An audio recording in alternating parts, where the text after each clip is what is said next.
रोज रोज एक ही जैसा काम कर कर के हम सभी बोर हो जाते हैं।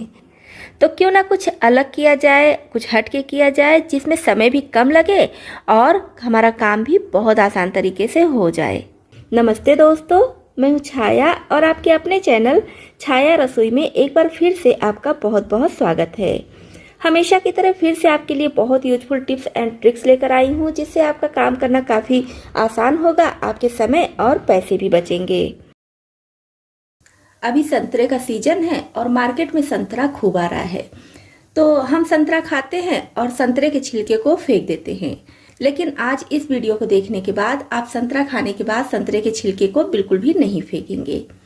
आप गैस पर बर्तन चढ़ाएंगे और इसमें डाल देंगे 2 छोटा कप पानी। पानी में जब उबाल आने लगे तब ये संतरे के छिलके इसमें डाल देंगे। और अगर आपके पास नींबू का छिलका है तो नींबू का छिलका भी इसमें डाल सकती हैं। छिलका नहीं है तो कोई नींबू अगर खराब होने लगा है तो उस नींबू को भी डाल सकती हैं। मैं भी देखिए छोटे छोटे नींबू के टुकड़े हैं और ये सूख चुके हैं, तो इसको भी मैं डाल दे रही हूँ। अब इसको हमें उबलने देना है करीब 1 मिनट तक। बहुत ज़्यादा उबालने की ज़रूरत नहीं है, बस 1 मिनट ही इसको हम उबलने देंगे।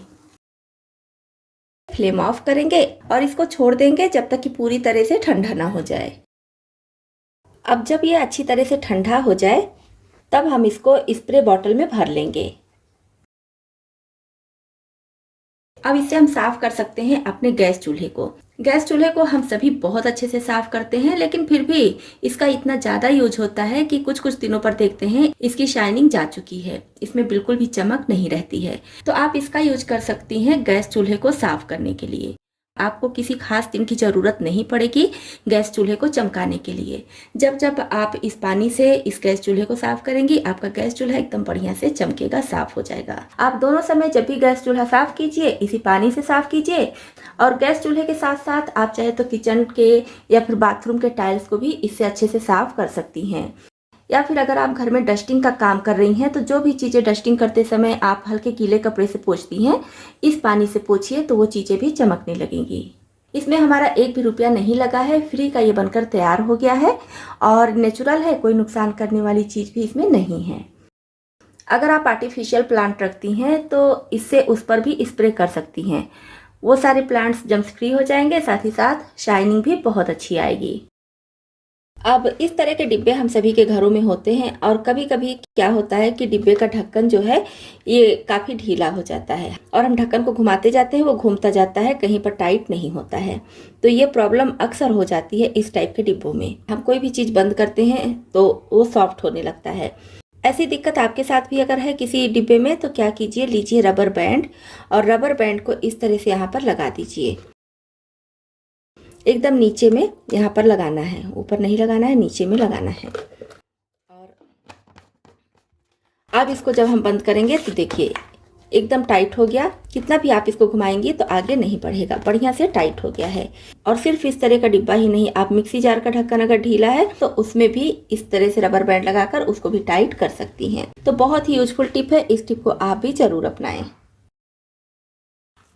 मेटल की चूड़ियाँ हम सभी के पास होती हैं और ये चूड़ियाँ जल्दी ख़राब हो जाती हैं। कभी कभी पॉलिश उतर जाता है और कभी कभी टेढ़ी मेढ़ी हो जाती हैं, या जो स्टोन लगा होता है स्टोन का कलर भी फेड हो जाता है। तो इसके लिए इस तरह से पुरानी मेटल की चूड़ी ले लीजिए, कैंची से या फिर प्लास से इस तरह से कट कर लीजिए। कोई कोई मेटल की चूड़ियाँ ज़्यादा सॉफ्ट होती हैं तो कैंची से भी कट हो जाती हैं और कोई कोई थोड़ी हार्ड होती हैं तो प्लास से इस तरह से कट कर लीजिए। अब इसका यूज हम क्या करेंगे, अब प्रेस या हीटर हम सभी के घरों में होता ही है। सर्दियों में तो हीटर का यूज ज़्यादा ही होने लगता है और प्रेस का यूज हर मौसम में हम करते हैं। तो इसका जो वायर होता है तो इधर उधर फैला रहता है, जिससे देखने में अच्छा नहीं लगता है। साथ ही साथ इसके ऊपर जो कपड़ा लगा होता है, इस कपड़े के भी जलने का डर होता है, क्योंकि प्रेस करने के बाद भी काफ़ी देर तक गर्म रहता है। तो इस तरह से तार को इकट्ठा कर लीजिए और फिर इस चूड़ी को लीजिए और चूड़ी के साथ में हैंडल को लेते हुए तार को अच्छे से इस तरह से सेट कर दीजिए। तो ऐसे इसका जो वायर है वो इधर उधर फैला नहीं रहेगा। साथ ही साथ प्रेस अगर गर्म भी है तो भी इसके जलने का डर नहीं है, एक जगह ये वायर ऑर्गेनाइज रहेगा। इसी तरह से प्रेस के साथ साथ हमारे घरों में हीटर भी होता है, रूम हीटर। तो रूम हीटर का वायर भी इधर उधर फैला रहता है तो वो भी देखने में नहीं अच्छा लगता है।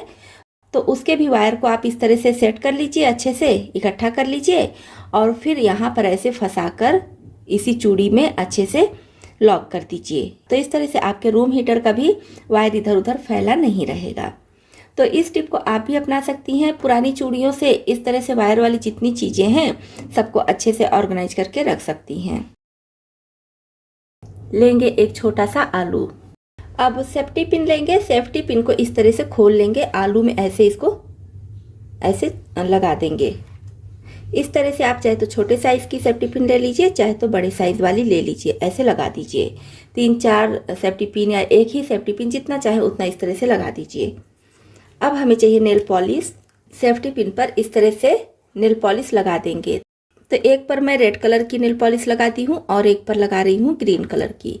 तो दोनों तरफ से घुमाते हुए अच्छी तरह से लगा देंगे।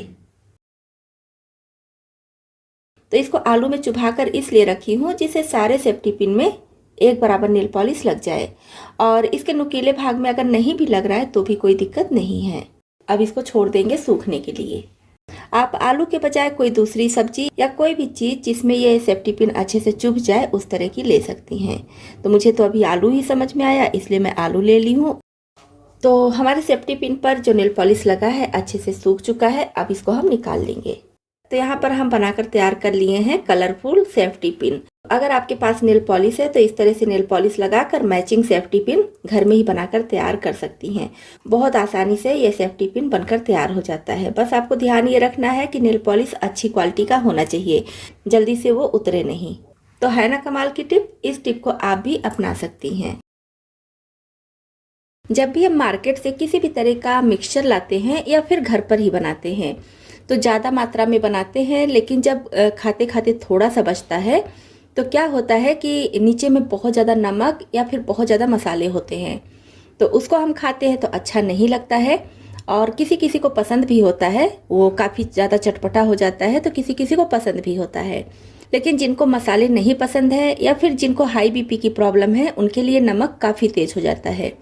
तो जब इस तरह से थोड़ा सा मिक्सचर बचे तो क्या कीजिए कि इसको मोटी जाली की छन्नी से छान लीजिए। वैसे क्या होता है कि बहुत ज़्यादा नमक होता है, बहुत ज़्यादा मसाले होते हैं तो कुछ लोग इसको हटा देते हैं, खाते नहीं हैं, लेकिन हम इसको इस तरह से छान कर फिर से यूज कर सकते हैं। तो छानने के बाद क्या होगा, इसमें जो नमक है या फिर छोटे छोटे मसाले हैं सब निकल जाएंगे, तो आपका मिक्सचर बिल्कुल सही हो जाएगा।